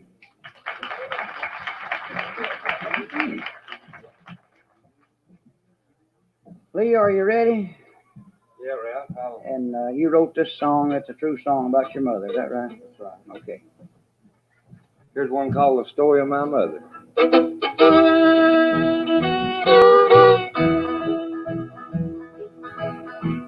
On September the 14th, in the year 64, God sent an angel and knocked at Mother's door. They took her away to the bright land so fair. I know she's with God in heaven up there. Mother has left and gone away, but before she left, I know she prayed. I can't forget the words she moaned. Lord, let me live, see my children grow. Mom, I've tried to explain the words of this song, of how you used to plan things when we were all at home. I remember how you used to do when we'd go out on Saturday night, while you'd sit up and wait to see if your children made it home all right. Well, Mom, them days have come and gone, and now you've moved to your new home. You're no longer where we used to roam, so that leaves Dad home all alone. Well, Mom, I'm choking up and I'm going to have to go, 'cause there are words I cannot say, except since you're gone, I just live from day to day. Oh, Mom, Daddy's home, okay, except a little gray, but like the rest of the family, since you're gone, he just lives from day to day. When this life is over and no more here we'll roam, I hope we'll all be together over there in our new home. Now you're gone, no more years below. I know you were ready when he knocked on your door.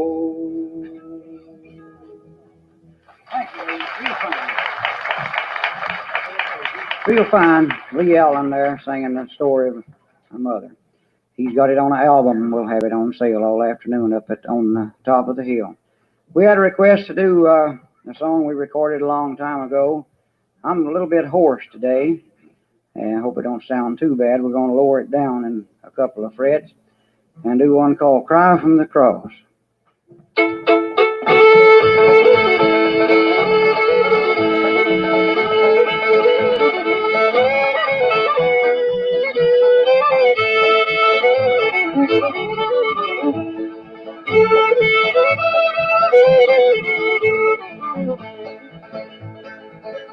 One morning in Jerusalem, about to break the dawn, a great cry was in session. They tried to bless his Lord.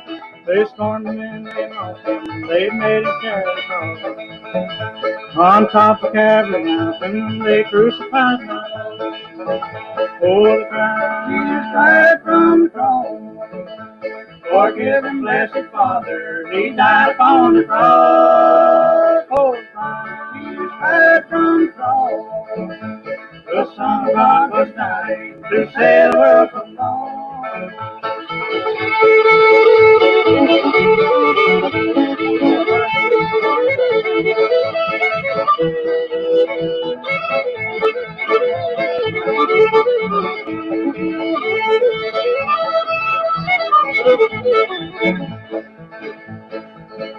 St. Peter, he denied him after that awful trial that night.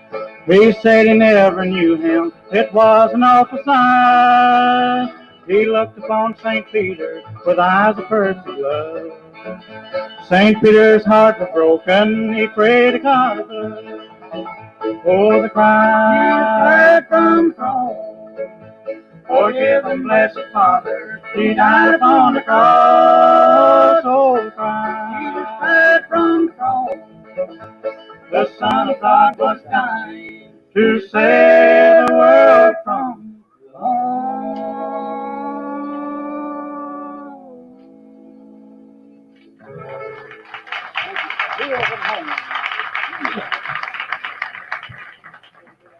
We have one more song now we'd like to do for you, and then I believe this about closes up the hymn portion. We'll be on later on this afternoon and tonight, I guess, for our regular program show. This is a song that I wrote as a tribute to Brother Carter Stanley that passed away in 1966, called The Hills of Home.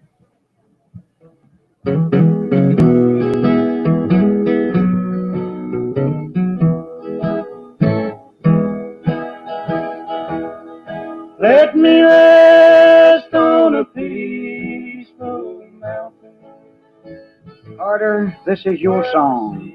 That was your request. You're at rest now in the hills you so often wrote about and loved so well. I never dreamed, I never thought, so young you'd be called to rest. But the man who calls our number, somehow you fit into his plans. I never questioned his decision, for I'm only human, just another man. It was hard to go on without you. I thought I could never sing and play. But somehow I managed to continue. I thought you would want it that way. We play the same places that we played together, travel the same roads mile after mile after mile. Although you're no longer with us in person, your memories are with us all the while. I've relived our lives from the beginning to the end, sometimes 10 and 20 times a day. How two little boys in the hills of home would run, romp, and play. I recall our first radio show, our first record, always side by side, me and you. How we were accepted throughout America and many foreign lands too. So Carter, if you can hear me, rest in peace. For someday this earth I'll no longer roam, and we'll be together once again, side by side, in the hills of home.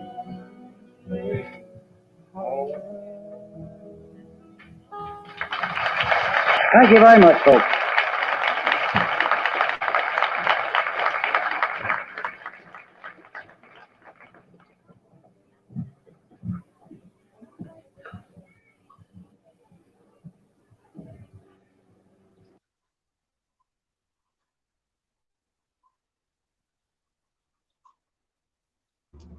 I guess that's the end of the evening right there. Yeah, that was it. Did you ever?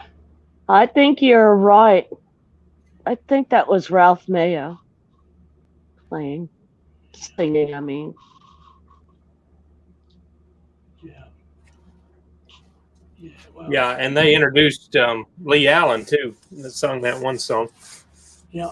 Yeah. Yeah. Good singer.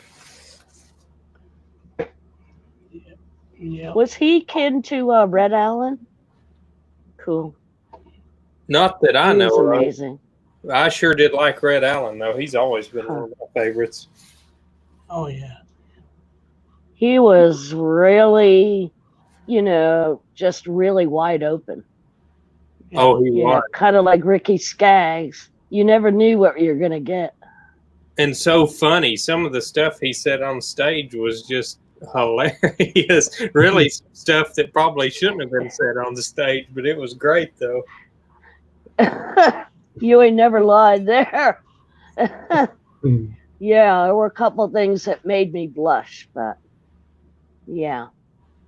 He was, but I loved his music and became friends with Harley Allen and, really nice people. Yeah. Yeah. Red Allen and then Scotty Stoneman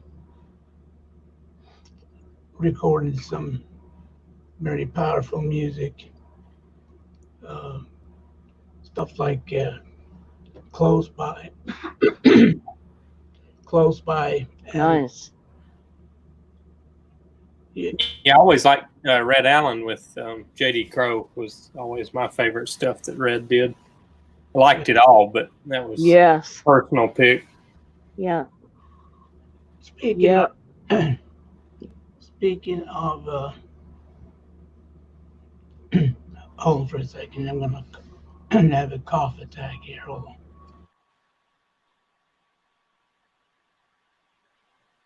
You all right there, Jan? Yeah, I'm fine. I'm just coughing a little bit here. No problem. Okay, good deal. So you knew Red himself, Becky? I met him several times. Yeah. In the 70s, in the mid 70s. Mm-hmm. He ended up in a picture in my photo book also. But he made quite an impression on me, and again, I met his son Harley. Yeah. And so we became friends really fast, and Harley came in and, asked for something for the old man. And I'm like, old man? What old man? He goes, my old man. I'm like, okay, whatever. So, I accommodate him, and Red Allen proceeds to blow the entire cover on stage. As soon as he walked on, I'm like, ugh. And I think it was actually even recorded. We were filming the Berkshire Festival that year and said all this stuff. Yeah. And they kept it in. So, what are you going to do? But yeah, he was a loose cannon, but he was really cool. Yeah. Well, I never never met him or anything, but I've been a fan forever. Yeah. I mean, and him and the Osmond brothers, they had a great gig there for a while, and nice harmonies. Yeah, that's But if it classic stuff. Yeah, it's really, again, kind of raw, but really just really great. And there's a melody, and you can understand it, and there are words, and I'm getting into my old fashioned now, but you know what I'm saying. Yeah. So, Seth. Yes. I feel like I've said way too much tonight. Oh, no, you've been great. Why don't you say a few words? Oh, I was just going to say your insight's been really helpful because me personally, I didn't know any of these guys really. I mean, I met Dr. Ralph a few times, but I didn't know him. And any of these other guys we've mentioned too, I didn't know them either because I was born in 1992, and by the time I got around to bluegrass music, most of these guys were either gone or weren't really out playing. So it's good to get to hear firsthand accounts. I am fortunate for the guys I did get to meet. Got to meet, of course, my hero, Earl Scruggs. I actually heard him play down the road from your house, Jan, at the North Carolina State Fair. Oh, okay. Oh, man. Cool. What year was that, do you think? Wow. Let's see. That would probably be like 2006 or 7. Okay. My best best memory of that show was I remember I got there really early, and I was just so excited to see Earl Scruggs. I mean, this is the guy I've listened to a million times. And how old are you here? Yeah. Oh, I was just a teenager, Jan. Me and my parents had went down there. They were kind enough to take me, and like I said, I got there early, and the doors to the place were actually open, and I watched Earl do his sound check, and I'll never forget. They played "We'll Meet Again, Sweetheart." Oh my God! Almost like listening to the album. His banjo playing was so smooth. Yeah. Never forget that. Yeah. Yep. But amazing musician. Yeah. Did you get to meet him? Yeah, I did. I went back on his bus, and he signed a banjo part for me, and I still have that. And it's a funny story. The only thing he said to me, I said, Mr. Scruggs, we just made small talk, and I said, Mr. Scruggs, can you sign this for me? And he said, why, sure. And I had a Sharpie pen with me, and I guess the top was a little hard to get off. And he started fooling around with the top of that. No.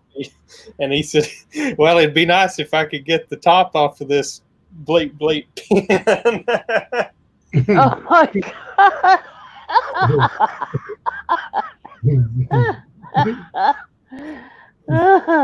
So that's really Earl sweet. Yeah. But anyway. Wow, that's really great. He was, I didn't get to know him that well. I mean, he was pretty low key, but that sounds just like him. He didn't have any ego or anything. Oh, he was just genuine. Yeah, very, just like most of the people you would meet around here in North Carolina. He's just like my grandpa or somebody that grew up around here that didn't even get to be famous. He's just like one of the local guys. Yes, exactly. That's what made a lot of. I finally saw him Sorry, I believe that's my ahead. delay in the mic again there, Becky. I'm not really trying to cut you off. Say what? I think that's my delay in the microphone. Like I was telling Becky, I'm not trying to cut her off, but for some reason my microphone's got a delay to where it gets to Becky a little too late. Well, that's just, I don't know. We don't have any more music for the people, I believe, tonight. No, that's it. Yeah. Well, Wow. but I'm really honored that you've asked me to be here tonight. it was It's really made my day. yes. Well, I'm glad I could help you or be part of your day. Yeah, thanks, and nice meeting you, Seth. You too, Becky, and we'll get together at some point and we'll talk more about some of these bluegrass stories. And then we'll be back Okay. We'll be back next Thursday at 8 p.m. Eastern Standard Time. Yeah. We don't know what's going to happen. We might have a surprise guest or not.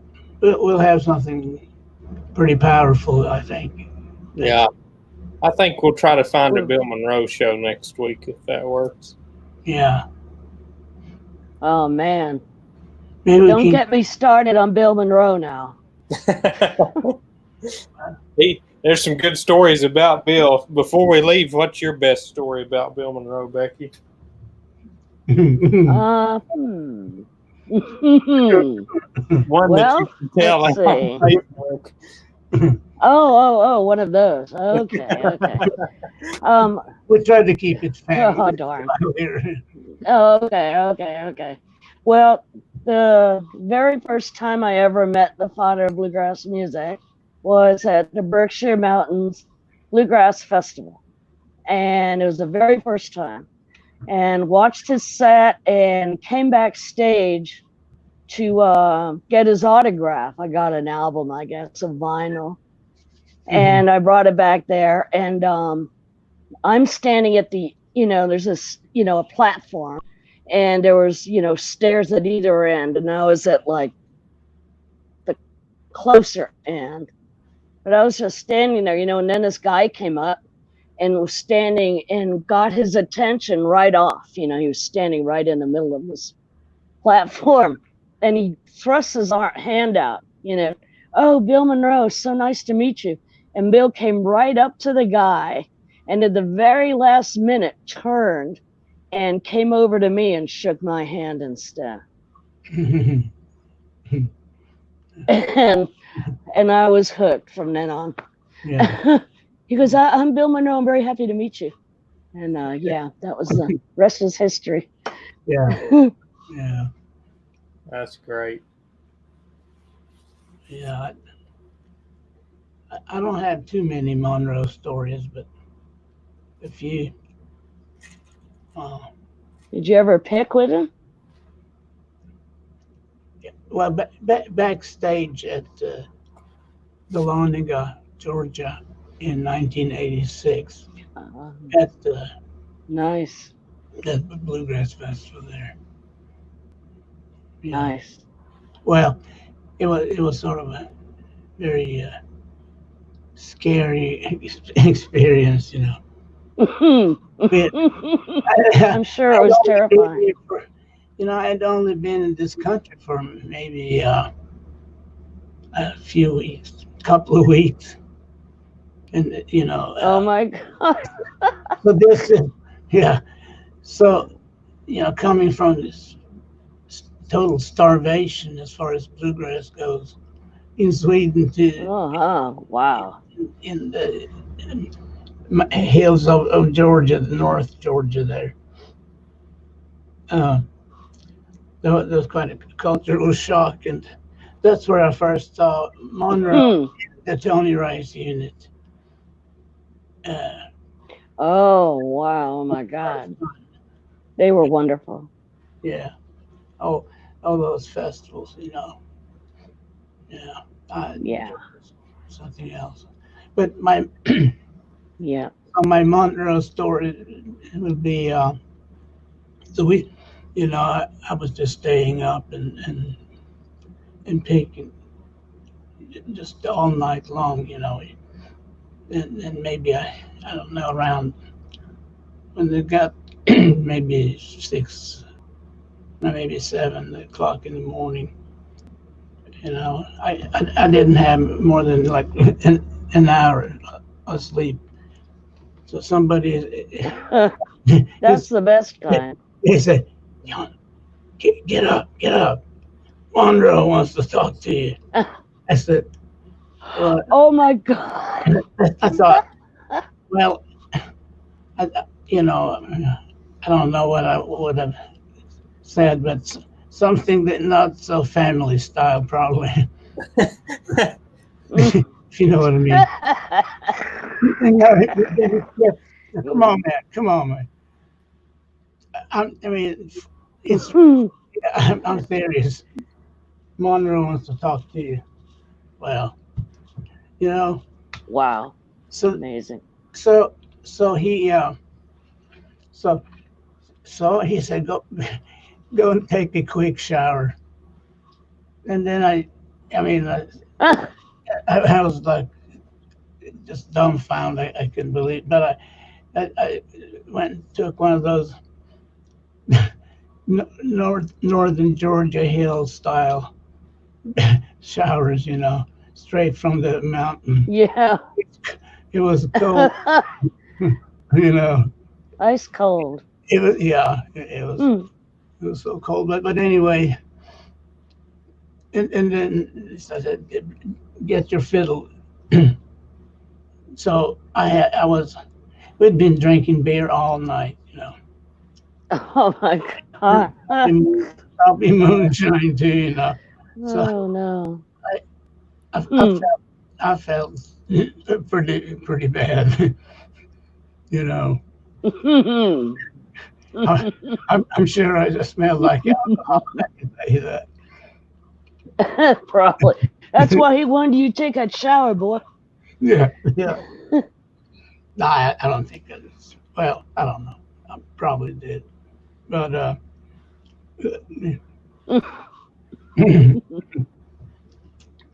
so So, did you have a good time and go on stage. jammed? So we knock on the door or open the door to the backstage area, and here Bill and his band, the Bluegrass boys, they're all ready to go. They're not dressed up real nice, and well, he's, Monroe, he was always proud to see people from other countries that played his music, So Oh, sweet and good. Yeah. yeah, Of course. so of course, yeah, I was kind of a oddity or novelty or whatever, but enough to know his intent. And then he is like, "Do you know any of my numbers?" And yes, sir. Cute. So he'd call out some of his numbers, and I played. Oh my God. But it was so. I don't know. It was so. I'm not saying humiliating, but it was intimidating. Totally intimidating. I was like, Whoa, absolutely. yeah. Oh yeah. But that's like, it's like male against male, you know what I'm saying? It's like who's bigger than Bill Monroe? Yeah. Well, I don't know anybody here. No, it was yeah, those experiences, they really stay with you the whole moment, I wish we'd had a camera with me. I don't know why I had. Oh my God, yes. I know. Oh, that would have been great. And then Tony,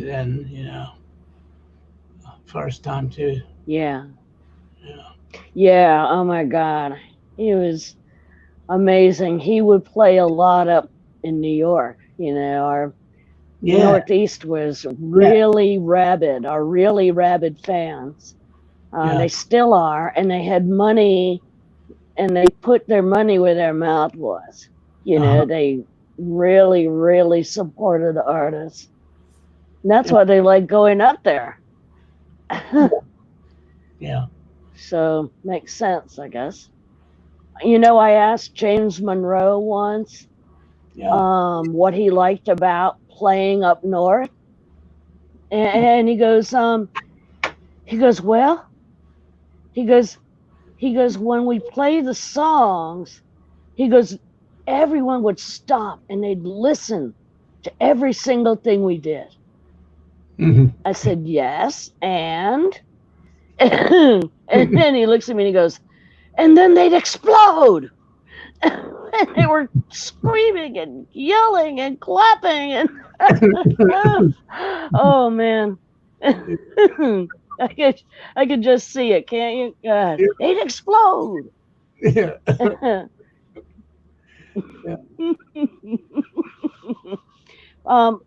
I think I'm going to have to run. My battery is about to Yeah. run out. We'll just shut But down. thank So, you again yeah, so thank- much. We'll talk soon again. Please tell Art I said hey. I surely will. I surely will. And thank you again. Okay. Yeah, thanks for joining us, Becky. Do it again sometime when you're free. Yeah, and Yes, sir. I'm free a lot these days. yeah, Aren't we all? yeah. I know, right? Well, you I take care. look forward to meeting you. Yeah, one day we'll You make that take happen. care, Jan. Yeah, you too. Good night. All righty. Good night.